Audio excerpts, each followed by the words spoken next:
لشفاء المرضى، دفع المكاره، لسلامة بلادنا من كل سوء. الحمد لله رب العالمين، الحمد لله رب العالمين. أفلح من صلى على محمد وآل محمد. اللهم صل على محمد وآل محمد. عن جابر بن عبد الله الأنصاري عن فاطمة الزهراء عليه السلام بنت رسول الله صلى الله عليه وآله قال: سمعت فاطمة أنها قالت: دخل علي أبي رسول الله صلى الله عليه وآله في بعض الأيام فقال: السلام عليك يا فاطمة. فقلت: عليك السلام. فقال: إني أجد في بدني ضعفا. فقلت له: أعيذك بالله يا أبتاه من الضعف. فقال: يا فاطمة ائتيني بالكساء اليماني فغطيني به. فأتيته بالكساء اليماني فغطيته به، وصرت أنظر إليه وإذا وجهه يتلألأ وكأنه البدر في ليلة تمامه وكماله. اللهم صل على محمد وآل محمد. فما كانت إلا ساعة وإذا بولدي الحسن عليه السلام قد أقبل وقال: السلام عليك يا أمه. فقلت: عليك السلام يا قرة عيني وثمرة فؤادي. فقال: يا أمه، إني أشم عندك رائحة طيبة كأنها رائحة جد رسول الله صلى الله عليه وآله. فقلت: نعم يا ولدي، إن جدك تحت الكساء. فأقبل الحسن عليه السلام نحو الكساء وقال: السلام عليك يا جداه يا رسول الله، أتأذن لي أن أدخل معك تحت الكساء؟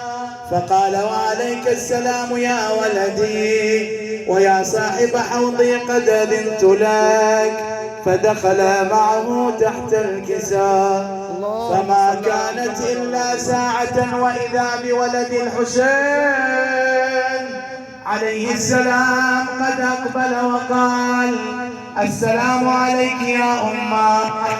فقلت: عليك السلام يا ولدي، ويا قرة عيني وثمرة فؤادي. فقال لي: يا أمه، إني أشم عندك رائحة طيبة كأنها رائحة جد رسول الله صلى الله عليه وآله. فقلت: نعم، إن جدك وأخاك تحت الكساء. فدنا الحسين عليه السلام نحو الكساء وقال: السلام عليك يا جداه، السلام عليك يا من اختاره الله، أتأذن لي أن أكون معكما تحت الكساء؟ فقال: وعليك السلام يا ولدي، ويا شافع أمتي قد أذنت لك. فدخل معهما تحت الكساء. على حب الحسنين صلوات. اللهم صل على محمد وآل محمد. فأقبل عند ذلك أبو الحسن علي بن أبي طالب وقال: السلام عليك يا بنت رسول الله. فقلت: عليك السلام يا أبا الحسن ويا أمير المؤمنين. فقال: يا فاطمة، إني أشم عندك رائحة طيبة كأنها رائحة أخي وابن عمي رسول الله صلى الله عليه وآله.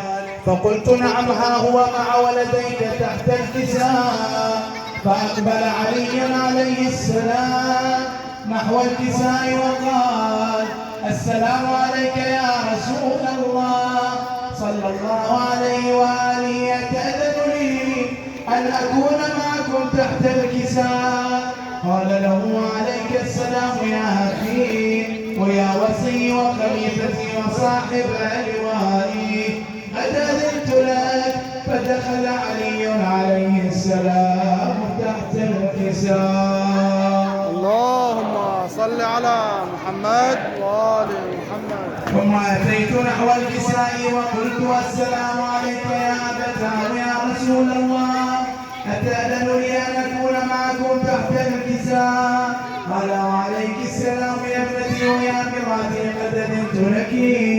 فدخلت تحت الكساء. اللهم صل على محمد وآل محمد. فلما اكتملنا جميعا تحت الكساء أخذ أبي رسول الله بطرفي الكساء وأومى بيده اليمنى إلى السماء وقال: اللهم إن هؤلاء أهل بيتي وخاصتي وحامتي، لحمهم لحمي ودمهم دمي، يؤلمني ما يؤلمهم ويحزنني ما يحزنهم. أنا حرب لمن حاربهم وسلم لمن سالمهم، وعدو لمن عادهم، ومحب لمن أحبهم. إنهم مني وأنا منهم، فاجعل صلواتك وبركاتك ورحمتك وغفرانك ورضوانك علي وعليهم، واذهب عنهم الرجس وطهرهم تطهيرا. فقال الله عز وجل: يا ملائكتي ويا سكان سماواتي، إني ما خلقت سماء مبنية ولا أرضا مدحية ولا قمرا منيرا ولا شمسا مضيئا ولا فلكا يدور ولا بحرا يجري ولا فلكا يسري، إلا في محبة هؤلاء الخمسة الذين هم تحت الكساء. اللهم صل على محمد وآل محمد. فقال الأمين جبرائيل: يا رب ومن تحت الكساء؟ فقال عز وجل: هم أهل بيت النبوة ومعدن الرسالة، هم فاطمة وأبوها وبعلها وبنوها. فقال جبرائيل: يا ربي أتأذن لي أن أهبط إلى الأرض ليكون معهم سادسا؟ فقال الله: نعم قد أذنت لك. فهبط الأمين جبرائيل وقال: السلام عليك يا رسول الله. العلي الأعلى يقرئك السلام ويخصك بالتحية والإكرام ويقول لك: وعزتي وجلالي إني ما خلقت سماء مبنية ولا أرضا مدحية ولا قمرا منيرا ولا شمسا مضيئة ولا فلكا يدور ولا بحرا يجري ولا فلكا يسري إلا لأجلكم، وقد أذن لي أن أدخل معكم، فهل تأذن لي يا رسول الله؟ فقال رسول الله عليك السلام: يا أمين وحي الله، إنه نعم قد أذنت لك. فدخل جبرائيل معنا تحت الكساء فقال لأبي: إن الله عز وجل قد أوحى إليكم يقول: إنما يريد الله ليذهب عنكم الرجس أهل البيت ويطهركم تطهيرا. اللهم صل على محمد وآل محمد. عندك دعاء، عندك حاجة، عندك مريض، اذكرها الآن. فقال علي لأبي: رسول الله، اخبرني ما لجلوسنا هذا تحت الكساء من الفضل عند الله. فقال النبي صلى الله عليه وآله: والذي بعثني بالحق نبيا واصطفاني بالرسالة نجيا، ما ذكر خبرنا هذا في محفل من محافل أهل الأرض، وفيه جمعون من شيعتنا ومحبينا، إلا نزلت عليهم الرحمة وحفت بهم الملائكة واستغفرت لهم إلى أن يتفرقوا. اللهم صل على محمد وآل محمد. فقال علي عليه السلام: إذا والله فزنا وفازت شيعتنا ورب الكعبة. فقال أبي رسول الله صلى الله عليه وآله: يا علي، والذي بعثني بالحق نبيا واصطفاني بالرسالة نجيا، ما ذكر خبرنا هذا في محفل من محافل أهل النار، فيه جمع من شيعتنا ومحبينا، وفيهم مهموم إلا فرج الله همه. يا الله يا الله، اللهم يا الله فرج همومهم. إله جاه مجلس الحسين بحق ابن الإمام الهادي بحق الحسين وزينب الهدى، فرج هموم الجميع.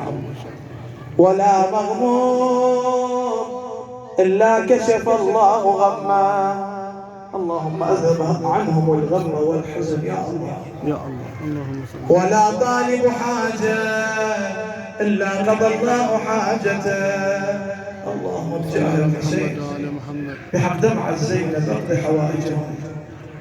فقال علي عليه السلام: إذا والله فزنا وسعدنا، وكذلك شيعتنا فازوا وسعدوا في الدنيا والآخرة، ورب الكعبة صلوات. اللهم صل على محمد وآل محمد. اللهم صل على محمد وآل محمد. اللهم بفاطمة وأبيها وبعلها وبنيها وبالسر المستودع فيها فرج عنا يا الله.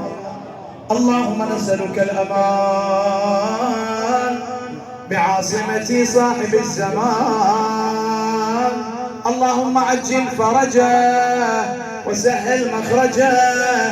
اللهم احفظ زوار الحسين، واحفظ خدام الحسين، واحفظ جميع السامعين والحاضرين يا الله.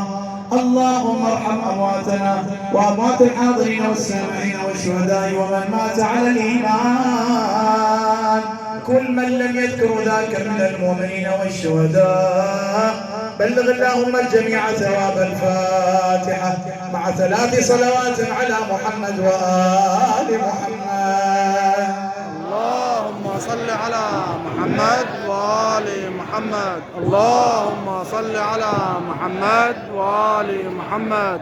اللهم صل على محمد وآل محمد. الفاتحة. بسم الله الرحمن الرحيم. الحمد لله.